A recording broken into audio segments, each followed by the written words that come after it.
Hello everyone, this is Dominika and welcome to our new episode of the Expat Career and Lifestyle podcast. And today I am coming to you with a very fantastic guest, Carrie Frais. She is a broadcast journalist and PR consultant who has been living in Barcelona, Spain since 2006. She's the founder of momabroad.com, one of Europe's leading websites for international families living in Spain, France, Italy, and Germany. She is also an author of Living the Dream, a powerful compilation of stories written by 10 women about the challenges of living abroad. She is also the founding member of Brime in Spain, which campaigns the rights of British citizens living in Spain and Europe, and she hosts a weekly radio show called The Soundtrack to My Life. So welcome, Carrie. Happy to have you here on the show. So please tell us more about you and how did you end up in Spain? That was quite a long time ago now, so let's see if I can actually remember how I got here. But it all started at a wedding when I was strategically placed next to a young man who happened to share my passion for Spain. And it soon became evident that we were both looking for adventure as well as love, because we were both single at the time, and we got together, and within a year we decided to uproot our lives in London and move to Spain, although we both kept our careers going, and in a rather unenvironmentally commute. We traveled to and from between Barcelona and London for the first 3 years of our move to Spain, just to make sure we were making the right move and also to bring in some income. But when I fell pregnant with my first child, we had to make the decision whether to stay in London or make a permanent move to Spain, which was in Barcelona at the time. And we went on the more challenging option of Barcelona, and that was 16 years ago now. And then we had to really reinvent ourselves. My background's in journalism, so I was able to carry on a little bit with working for different broadcasters. And my husband's career was in sports marketing, and he had to completely reinvent his career. He's now a partner of a property firm, and I now have 2 businesses, but that's how we ended up here. But the first years were incredibly tough, because when you leave the security of a job and your friends and your extended family to nothing like that in another country, it can be very challenging. Mm-hmm. So, like, what was your biggest challenge? This reinventing yourself, or did you overcome like bigger challenges? That's a good question. Reinventing myself was difficult, but I wouldn't have made the move if I didn't feel confident that I could do that. The skills that you acquire in journalism are good to be able to adapt to lots of different environments. So I was able to use those skills in different contexts, and I now do a lot of writing and website editing, and I carry on with broadcasting, and I work as a PR consultant and was head of marketing also at one stage, but that was all down to my professional skills that I'd acquired in the UK. So it was a sort of semi-reinvention, but utilising those skills. But I do think that my biggest challenge was when my parents got ill. Firstly, my mother got ill when I had 2 really young children. They were just age 1 and 2 at the time. And she suffered from a very mysterious illness, which kept her in hospital for around 6 weeks. And I was having to travel back with my young kids, trying to look after them, trying to look after her and my father, who was obviously in a state of shock with his wife very ill in hospital. And that was horrific. And then sadly, 4 years after she got ill, she passed away very suddenly. So not being in the same country and also having to deal with my own grief, and again, looking after a family in a different country, my job and just domestic setup was extremely challenging. And then the same happened with my father. He got very ill as well with cancer, and he sadly passed away. And that whole period of my life, which actually extended over 10 years, looking back now, was really, really tough. And, you know, I managed it because being in Barcelona, you can still travel relatively easily between London and Barcelona. It is only an hour and a half on the plane, but, you know, having to uproot your family and not just being around the corner, which for a lot of people is, you know, would be their situation, was incredibly tough. And I look back now and it's kind of feels a bit of like a blurred existence. Like I can't really remember a lot of it because I think that I was on sort of autopilot, because this, you know, the adrenaline kicks in and you just force yourself to do these things. But now looking back now, I think how on earth did I do that? So I do think that's probably the biggest challenge, and obviously the reinvention. And I'm now ready for a nice calm period of my life, and hopefully, fingers crossed, I haven't got any major challenges. Yes, because we like many people think that living abroad is it's a beautiful experience, but still you have to overcome those challenges like reinventing yourself or dealing with family who is living in your home country. So it can be very difficult. So you have to be prepared also for those kind of challenges. So like based on your experience, because you have started this beautiful project, this beautiful website called momabroad.com. So what was like the why to start this website, this project? It was really purely through selfish reasons, I have to say, Dominica. I found myself with a very young baby in the middle of a city, which I was at the time not that familiar with, and not having a clue about parenthood.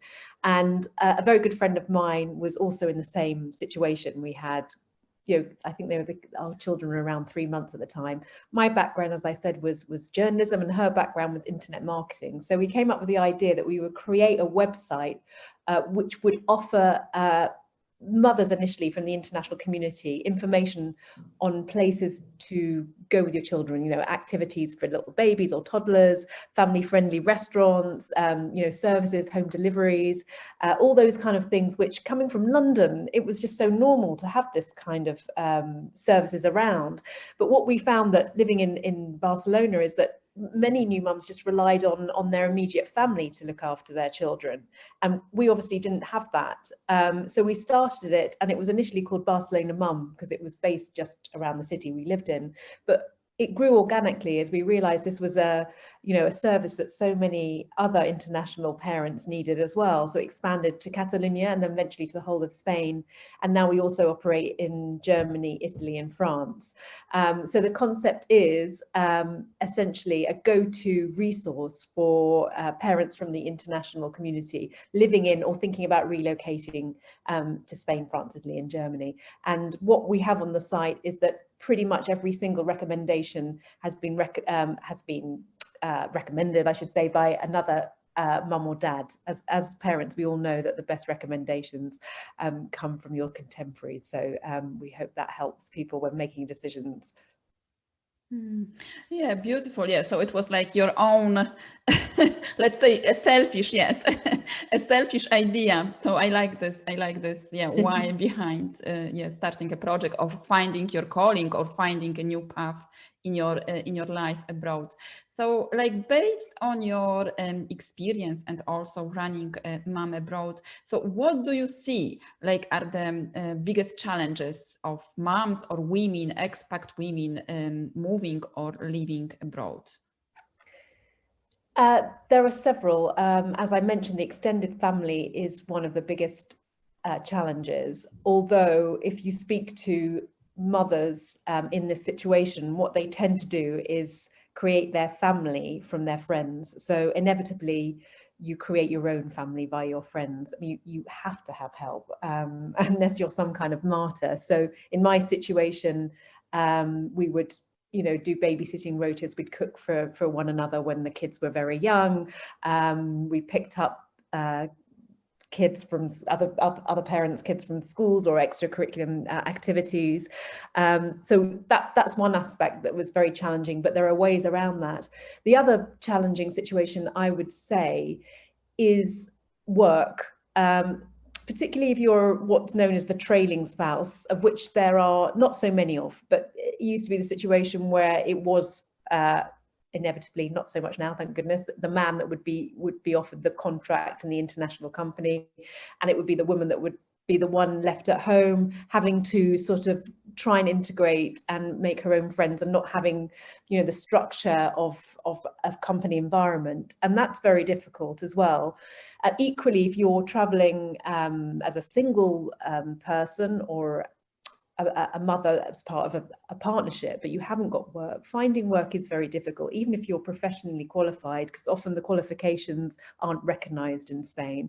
And also, if you want to create a startup, which is what a lot of people do in this situation, it's not that easy. There aren't that many subsidies or grants for startups still. That is beginning to change, thank goodness. But I would definitely say that, you know, the work environment and you know, being a new parent is extremely difficult, but you know, you have so many benefits that offset that, and you just have to take these things into account. Yeah, so like, because you you said at the beginning that you and your husband, like, you reinvented yourself, so you used your past skills to build a new career. But what, like, would you advise to a woman or to an expat woman living abroad or moving abroad, and she's like looking for her next career direction, maybe finding a job or starting a business? So as you said, it can be difficult. So what, like, will be your advice? Well, things have changed hugely since I first moved to Spain. There were no sort of websites which advertised for jobs which needed international employees. Now, you know, being multilingual is a great advantage, and often the skills that you acquire elsewhere, certainly speaking English, is really valued. There are places like Glassdoor that offer a whole range of jobs for the international community living in Europe. But I would say, you know, the key things is that women need to learn to really big up themselves, and that's not their strength, and actually that's also a hugely attractive trait as well. So it's having that mix of being able to be sort of confident, to be able to promote yourself well, but, you know, not overly doing it so it becomes sort of aggressive, but using the skills that you've acquired in your formative years, whether it's at university or getting, you know, post-grad or your first years working, are highly valuable. But it's about using those skills and I suppose reevaluating them, rewriting them for culturally for the right audience, because they will, you know, they will take that into account. You know, for me, for example, I happen to work for the BBC, and I didn't used to mention it, and then I'd sort of throw it into conversation with someone who based here, and they would go, "Oh, BBC, love the BBC, that's amazing." And it's incredible to be able to use just something like that, and then people sort of take you a little bit more seriously. So it's about sort of looking through your CV, looking through what you've done, working out what you think will be useful to get you to where you want to do, what you want to do. So I also think there's a lot of international recruitment agencies that can give you advice about writing CVs and finding the right work for you. The difficulty is, I think, for new mums as well, is there are a number of jobs out there now for people from the international community, but the difficulty is there's not many part-time jobs or flexible jobs, which is often what women are looking for, something, you know, coming from the UK that's completely normal. And here you still are expected to work a full day of 9, 2-hour lunch break and finishing at 7 o'clock. And that's really difficult for someone who wants to be able to balance their family and their work life. Yeah, so there are definitely more possibilities and opportunities than before. And as you said, it's good, like, to promote yourself, to go and to be like confident and share your skills and experience also. And when it comes, like, for example, to starting a business, or someone who is thinking about starting an online business in Spain, what would you advise? What is your like experience? That's a good way to start, because costs are low. You can do it, you know, starting an online business, you don't need any overheads. The only real cost obviously is setting up a website, but these days you really can spend a few €100 and being able to set up a decent website, as long as it's, you know, easy to navigate, it's clear, it's well written, and it's got good branding and it's got a very clear message, that essentially is where you need to start. But obviously you need to know the business first of all. I mean, for me, that the simplest advice would be go into a business within the environment you know you're good at, because some people have an idea that they really want to do this or that, but ultimately when you throw yourself into something that's quite foreign to you, you'll struggle. So you can sometimes include some of that passion with experience, but you definitely need to know what you're talking about and know what you're talking about in the language of the country you're living in, so you're able to present that well, not just to the international community if that's what you're targeting, but to be able to, maybe you want to do some public relations with some local media. I mean, it just looks good to be able to know your business inside and out in the right language, and get a good accountant. A lot of people try and do their own books themselves, which is fine to a certain extent, but the tax system in different countries can be quite complex, and it really helps to pay. I would say if you've got a little bit of extra cash and you're wondering where to spend it, for me, that's a sort of rock solid decision. Yeah, so it's like getting professional support, professional advice when it comes to taxes and starting your business. This is very important. Also, and language. Knowing language when you're relocating. So this is very important too, as you said.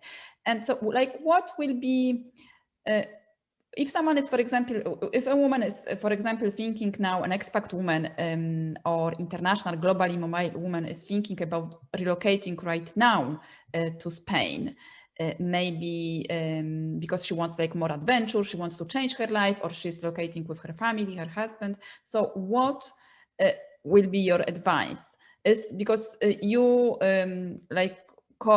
you write this book, Living the Dream. So is living the dream possible? Or what? Well, I have to say for Dominica, the title of the book is #Living the Dream, just because there was irony in the title. On the Instagram hashtags, when you see that typical beautiful of the sea and a cocktail in the sand, and people write, #living the dream or #blessed, which probably winds a lot of people up. And, so the irony behind the title of the book was that, no, it's not always like this. But certainly, of course, there are elements of that, but there is no way that anyone anywhere could always be constantly living the dream. It would be impossible. We're always thrown different challenges. So, and also, what is the dream? And everyone has a completely different dream.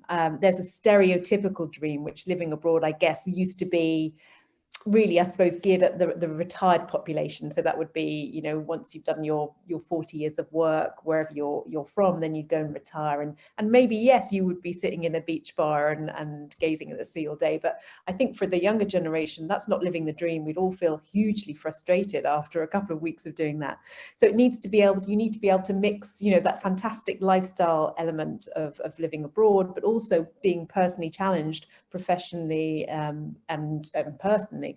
So anyone thinking about moving, give it lots of thought. I know that's quite an obvious thing to do, but when we moved abroad, although it sounded quickly and we did it within a year, we were constantly networking and finding out about areas to live and, possible business grants, and we took in so many different things into account, and it certainly wasn't a spur of the moment decision. We really weighed up whether it was the right thing to do for us. And no one ever really knows whether it is the right thing, because you only have one shot at life. So we could have been equally as happy if we stayed in London, and luckily for us, we've been, aside from some quite big challenges on the way, we've been very happy. But yeah, do people need to do their research? And we were luckier, I think, because we decided to make the move prior to having children, which is obviously going to be a lot easier. So we didn't have to take into account where you would send your children. And in our case, living in Catalonia, you have to decide whether you want to send your children to a Catalan-speaking school or bilingual or just English-speaking. And you've got so many different factors to take into account. But when the children are born in the country, it's much easier because you're already, immediately immersed into the parent network. So my advice would, if you're thinking about it and you haven't had children, it's probably better to do it then. And if you've got children, there are certain times when it's better than others. A lot of people say that around when the kids are around 10 or 11, before they've really immersed themselves into secondary school, is a good time. But when they're into their mid-teens, that's a very tricky time to bring kids out of school. And certainly when they're in sort of, baccalaureate age, that's quite tricky.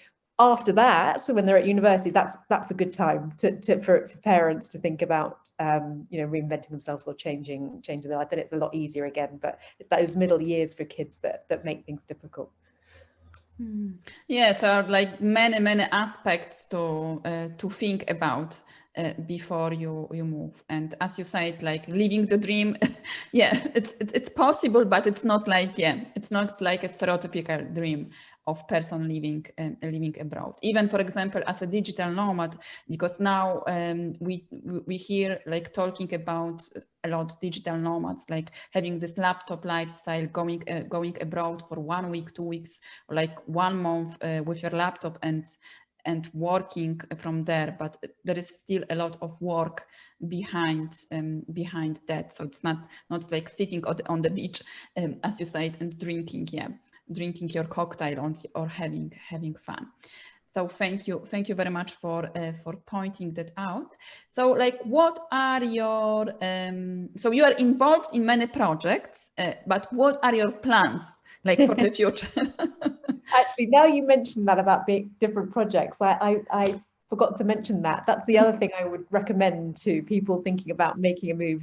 Don't put all your eggs into one basket. You can have different projects, because obviously we know that life's always like that. We've seen that in the past 12 months, that how difficult it is when you've just got one job. I know that's not always the case. It's very difficult for some people, but if you can have different projects that you can work on, and it's also, it makes life a bit more stimulating if you can work on different projects. So for me, I have, as you mentioned in my introduction, lots of different projects, which I'll be working on all of them. I've been asked to do a second volume of #Living the Dream, which may be based on men's experiences. I haven't decided this yet. The older generation's experiences, or just more experiences about motherhood, which is obviously what I know a lot about, how to survive being a mum abroad. So that's in the pipeline. My podcast as well, which you mentioned, the soundtrack to my life, is storytelling, but through music. In the last year, a lot of people have done some soul searching and, asked lots of existentialist questions, but a lot of the time they don't really know how to express how they're feeling. And I found that using music as a vehicle for people to express themselves has worked really well. So that's how the program works. And then, expanding Mum Abroad as well, and working as well in my communications company. So, but as far as personal challenges are concerned, really, as I mentioned earlier on, I'm looking for some nice, calm years ahead. Yeah, I think that we all are looking for some calm years ahead. After the pandemic, we are still in the pandemic. So but let's hope like for the better year, for better months ahead. Fantastic. So congratulations on all your projects and all the future ideas that you are working on. So where people can find more about you and connect with you? The website is mumabroad.com. The book is called #Living the Dream, which you can find on all marketplaces on Amazon. And my website is carriefrais.com, which has the information on the podcast. Okay, fantastic. So I will put the links with the show notes so people can go and check the book and also the website mumabroad.com and connect with you for more information. So thank you very much again for being with us here today, Carrie. Thank you, Dominika. It's been a real pleasure. Fantastic. Thank you very much for listening or for watching this episode. So please tell us, what are your learning points from this interview? What action steps are you going to take after this interview? Share your insights in the comments, and I will be back soon with another fantastic episode. So thank you very much and goodbye.